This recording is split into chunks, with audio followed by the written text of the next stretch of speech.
دیانتداری سے کہہ رہا ہوں، بطور انسان کمال انسان، اس کو دین کا کچھ پتہ نہیں ہے۔ نبی والے اخلاق لاؤ، تھوڑے سے باتوں سے دعوت پھیل جائے گی۔ دعوت کا مزاج لمبے بیان ہے ہی نہیں، یہ تو ہم اجمی لوگ لمبے لمبے بیان کرتے ہیں، 2.25 گھنٹے پر میں پہنچا ہوا ہوں۔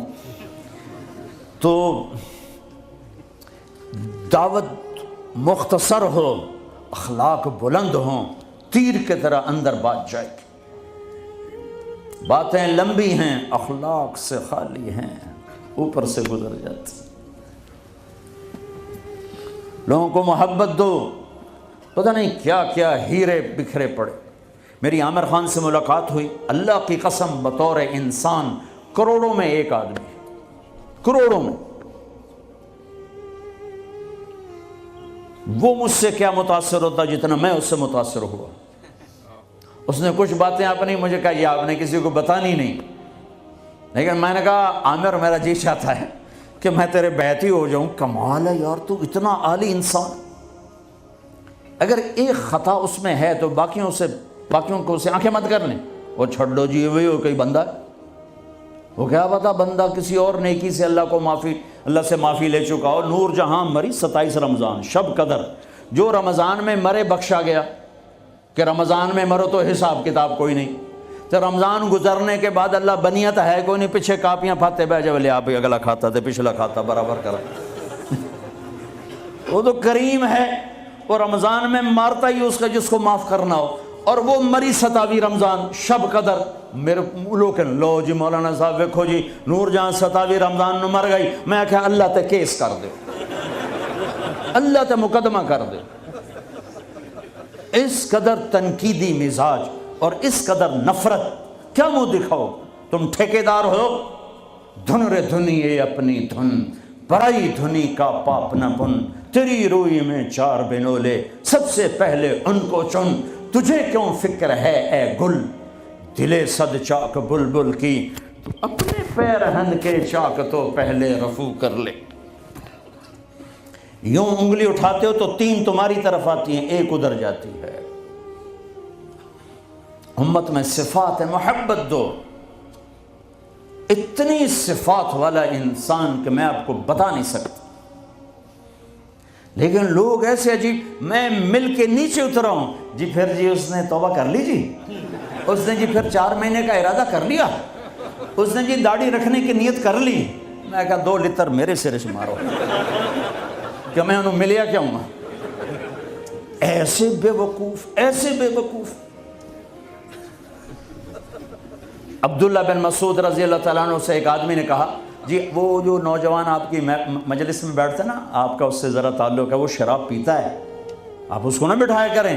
کہا اچھا، اس کی ایک کمی کی وجہ سے باقی خوبیوں سے محروم ہو جاؤں؟ اللہ نے کاؤنٹنگ رکھی ہے، پرفیکشن نہیں رکھی۔ اللہ نے کہا 100 نمبر لوگے تو پاس کروں گا، اللہ نے کہا نیکیاں زیادہ ہوں گی گناہ تھوڑے ہوں گے، پاس کر دوں گا۔ میرے اپنے علاقے کا واقعہ، ایک زمیندار تھے بڑے، گالیاں بھی بہت دیتے تھے، ذکر بھی بہت کرتے تھے، یعنی یہ تو میں نے آپ نے سامنے دیکھا ہے، تو پڑھنا سبحان اللہ الحمد للہ، کسی نوکر تیری بنا، یعنی میں آنکھوں دیکھا بتا رہا ہوں۔ پھر دوبارہ دروشی پڑھنا، پھر وہ فوت ہو گئے۔ وہ خواب میں کسی کو ملے، اس نے باقاعدہ سوال کیا، میاں صاحب آپ تو گالیاں بہت نکالتے تھے، آپ کے ساتھ کیا ہوا؟ کہا اللہ نے میرا ذکر اور گالیاں تولی، میرا ذکر بڑھ گیا، بخشش ہو گئی۔ بھائیو قدر کرو، قدر کرو۔ میں آپ کو یعنی اندر کے دیانتداری سے کہہ رہا ہوں، بطور انسان کمال انسان، اس کو دین کا کچھ پتہ نہیں۔ حج پہ کیسے آ گئے؟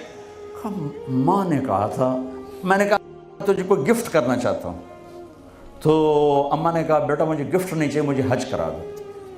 حج پہ چل پڑ۔ 8 عورتیں خدمت کے لیے ماں کی، 4 عورتیں ماں کی خدمت کے لیے، اور 8 نوکر ساتھ، پورے حج میں ماں کی ویل چیئر خود چلائی، کسی کو ہاتھ نہیں لگانے تھی۔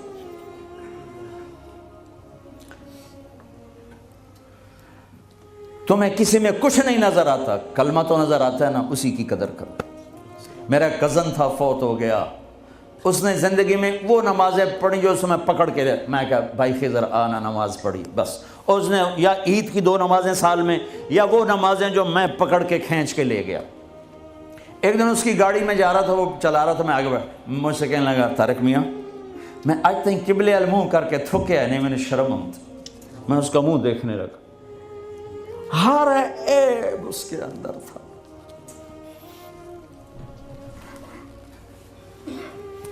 طارق میاں میں کدی قبلے المنہ کر کے تھکیا نہیں, میں نے شرم آتا. پتہ نہیں اللہ کو کون سی ادا کسی کی پسند آ جائے. عیب نہ دیکھا کرو, خوبیاں دیکھا کرو, اچھائیاں دیکھا کرو. محبت ایک جادو ہے, جادو سر چڑھ کے بولتا ہے. چپ رہنا سیکھو, چپ رہنا سیکھو. ایک واقعہ ہر جگہ سنایا, یعنی آخری بیان ہے اس سفر کا, اسی پر بیان ختم کروں گا. ہماری ایک دھوبن تھی ماسی شریفہ. ماسی شریفہ مشہور ہو گئی پورے برطانیہ سے. سن 85 میں مری تھی, ہمارے کپڑے دھوتی تھی. تو آ گئی میری بہن کے پاس, کہنے لگی بی بی اے میری نوما میرے نال بڑا لڑدیاں, لڑتی خود تھی, تو میں نے کوئی تلیز دے اس ساریاں میری نوکر بن جاؤں. دیکھو ایک بات بتا کے پھر یہ سنا, ساس سسر اور بہو یہ ایک انتہائی پینک پیدا کرنے والا رشتہ بن چکا ہے. اس لیے کہ ساس اور سسر حد سے آگے بڑھے ہوئے ہیں ہمارے معاشرے میں. ساس اور سسر کا بہو پہ شرن کوئی حق نہیں, کوئی حق نہیں. وہ پہلے سے ذہن بنا کے بیٹھے ہوتے ہیں, پتر دی شادی کرنی سانو کو روٹی تک کھواوے, چاہ تک پواوے. میرے ذمہ ہے میں اپنی ماں کے لیے چائے روٹی کا انتظام کروں. میری بیوی کے ذمہ نہیں ہے کہ ان کے لیے کچھ انتظام. اگر وہ کرے گی تو اس کی نیکی ہے, احسان ہے, نہیں کرے گی تو مجرم نہیں. ساس سسر کیسے حق ادا کرتے ہیں؟ میرے نبی بھی سسر ہیں. آپ حضرت فاطمہ کے گھر گئے تو وہ پریشان بیٹھی. آپ نے کہا فاطمہ کیا ہوا؟ کہ میری علی کی لڑائی ہوگی. اب جب لڑائی ہوتی ہے تو بچی کے ماں باپ بچی کے ساتھ, لڑکے کے ماں باپ لڑکے کے ساتھ, اور دونوں طرف سے گالم گلوچ, پھر مقدمے, پھر طلاقیں. تو میرے بھائیو لمبی بات ہو گئی, میں آخر میں عرض کرتا ہوں کہ آؤ آج ہم اللہ سے صلح کر کے اٹھیں. ماشاءاللہ سب نوجوانوں کی فصل ہے, سب خوبصورت نوجوان بیٹھے ہوئے ہیں. میں آپ سب نوجوانوں سے کہتا ہوں, جو دوسرے میرے بھائی بیٹھے ہیں ان سب سے, جو باہر بیٹھے ہیں ان سے, کہ آج تک جو ہوا یا اللہ معاف کر دے, اور آئندہ ہم توبہ کرتے ہیں, تیری مان کے چلیں گے. کرتے ہو نیت توبہ کی؟ کرتے ہو نیت توبہ کی؟ میرے ساتھ کہو یا اللہ میری توبہ, پھر کہو یا اللہ میری توبہ, پھر کہو یا اللہ میری توبہ. اگر یہ سچی ہے تو مبارک ہو, سب گناہ معاف ہو.